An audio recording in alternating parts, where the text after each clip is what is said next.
இன்றே டவுன்லோட் செய்து உங்கள் ஃபேவரட் ஷோக்களை என்ஜாய் பண்ணுங்க. ஆதியை கூட்டிட்டு அமெரிக்காக்கு போயிடலானா அதுவும் நடக்க மாட்டேங்குது. இல்ல ஆதியை விட்டு பாரதிய மொத்தமா விரட்டி அடிக்கலாம்னா அதுவும் முடிய மாட்டேங்குது. குழந்தை சென்டிமெண்ட், பாரதி சிங்கிள் பேரண்ட்னு ஆதி ஒரு பக்கம் என்ன சாவடிக்கிறாரு. சிச்சுவேஷன் எல்லாமே அந்த பாரதிக்கு ஃபேவரா தான் இருக்கு. ஆதி என்னை விட்டு தள்ளி போய்கிட்டே இருக்க மாதிரி இருக்கு. அதெல்லாம் உன் கற்பனை மித்ரா. எதுனா எது கற்பனை? புருஷன் பொண்டாட்டி மாதிரி அவங்க ரெண்டு பேரும் இன்னைக்கு ஒன்னா நின்னத என்னால பார்க்க முடியல. இதுக்கெல்லாம் ஒரு எண்ட் பாயிண்ட் வைக்கிறதுக்காக தான் இங்க வந்திருக்கோம். நீ டென்ஷன் ஆகாம கொஞ்சம் பொறுமையா இரு. இல்லனா இருக்க முடியல. பாரதிக்காக ஆதி பண்ற ஒவ்வொரு விஷயத்தையும் பார்க்கும்போது ஆதி என்ன நினைப்பாருன்னு யோசிச்சு நானே என்ன மாத்திக்கிட்டு இருக்கேன். என்னால நடிக்க முடியலனா நீ என்ன பண்ணுவியோ ஏது பண்ணுவியோ எனக்கு தெரியாது. ஆதி என் கழுத்துல தாலியை கட்டணும். இல்ல அது நடக்காதுனா உன் தங்கச்சி செத்துட்டான்னு நினைச்சுக்கோ. மித்ரா, இதுமே நான் உசுரோடவே இருக்க மாட்டேன். மித்ரா, தயவு செஞ்சு நெகட்டிவா பேசாத. உன் ஆசையை நிறைவேற்றுறதுக்காக தான் அண்ணன் நான் இருக்கேன். இங்க பாரு, பாரதி நல்ல பொண்ணுதான். ஆனா நீயா பாரதியான்னு வரும்போது எனக்கு என் தங்கச்சி நீ மட்டும் தான் முக்கியம். நான் எப்பவுமே உனக்கு சப்போர்ட்டா உன் பக்கம் தான் நிப்பேன். உன் சந்தோஷத்துக்காக இந்த அண்ணன் என்ன வேணாலும் செய்வேன். எங்க அப்பா கிட்ட என்ன பேச போறீங்க?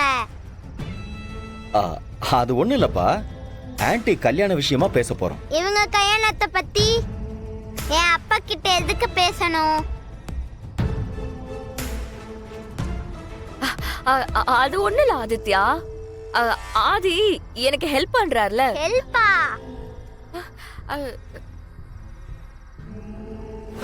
அது ஒன்றும் இல்லடா, மித்ரா ஆண்டி தான் அப்பாவோட க்ளோஸ் ஃப்ரெண்டு.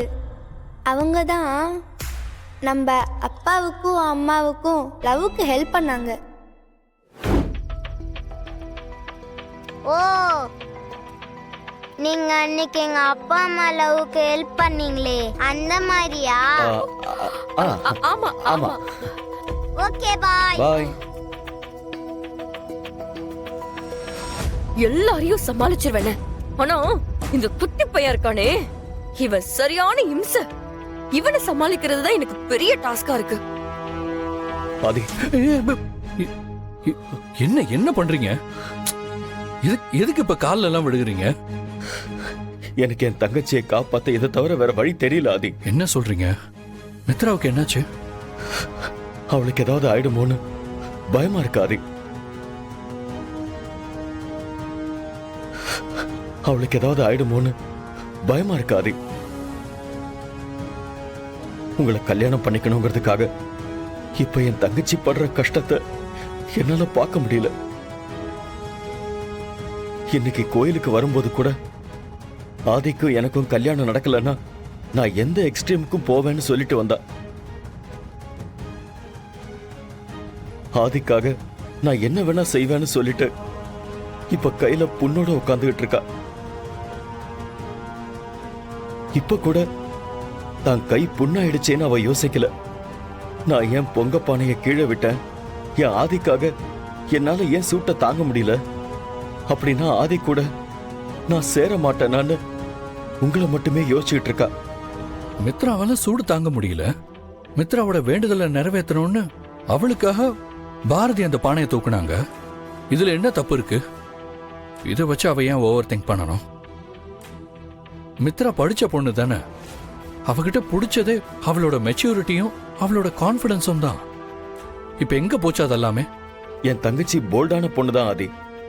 ஆனா உங்க விஷயம்னு வந்துட்டா மட்டும் அவ ரொம்ப எமோஷனல் ஆகி ஓன்னு அழ ஆரம்பிச்சிடுறா.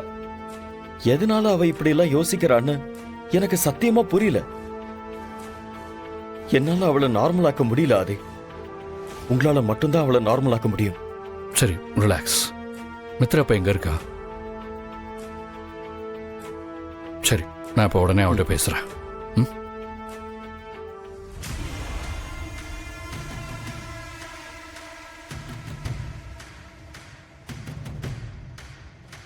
பாட்டி பாட்டி என்ன இங்க வாங்க ஒரு நிமிஷம். என்னன்னு சொல்லு. இங்க வாங்க சொல்றேன். இரு இரு வர்றேன். என்னாச்சு பாட்டி? இரு நான் கொஞ்சம் போயிட்டு வந்தேன். என்ன லதா? ஒரு நிமிஷம் வாங்க. எதுக்கு? எங்க? சொன்னா கேளுங்க வாங்க. சரி போ. பாட்டி, ஆதியும் பாரதியும் புருஷன் பொண்டாட்டின்னு இந்த மித்ராவுக்கு தெரியுமா? இல்லையே, தெரிஞ்சிருக்க வாய்ப்பே இல்லையே. ஒருவேளை தெரிஞ்சிருந்தா?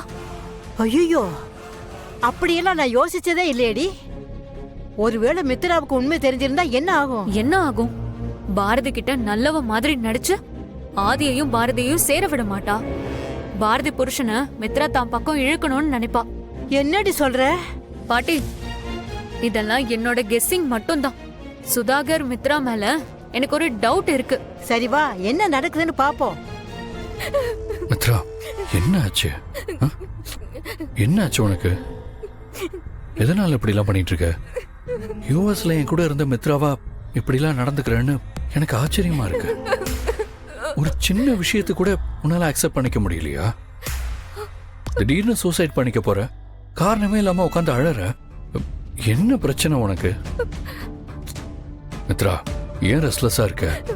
ஆமா, நான் ரெஸ்ட்லெஸ்ஸா தான் இருக்கேன். நடக்கிற எதுவுமே நமக்கு சாதகமா இல்லையே. என்ன வெறுக்கிற அது. Not at all Mitra. Mitra, உனக்கு எப்படி சொல்லி புரிய வைக்கிறது? எப்ப நான் உன்னை வெறுத்திருக்கேன்? எதனால நீ இப்படி எல்லாம் யோசிக்கிற? இப்பெல்லாம் நீ என் கூட டைம் ஸ்பெண்ட் பண்றதே இல்ல. உனக்கு என்ன பிரச்சனை ஆதி? என்கிட்ட சொல்லு. எனக்கு ஒண்ணும் இல்ல மித்ரா, நான் உன்னை விட்டு விலகவும் இல்ல. ஆனா என்னன்னு தெரியல, எனக்குள்ள என்னமோ நடக்குது. சார், ஆதி என்ன கல்யாணம் பண்ணிக்க போறவரு. ஆனா நீங்க நினைக்கிற மாதிரி எதுவும் நடக்கல சார். நாங்க இங்க ஃபியூச்சரை பத்தி தான் டிஸ்கஸ் பண்ணிட்டு இருக்கோம். ஏமா பேசுறது உங்களுக்கு வேற இடமே கிடைக்கலையா? வெளியே இவ்வளவு இடம் கிடக்குல்ல, அதை விட்டுட்டு ரூம்ல போய் உட்காந்து பேசிக்கிட்டு இருக்கீங்க.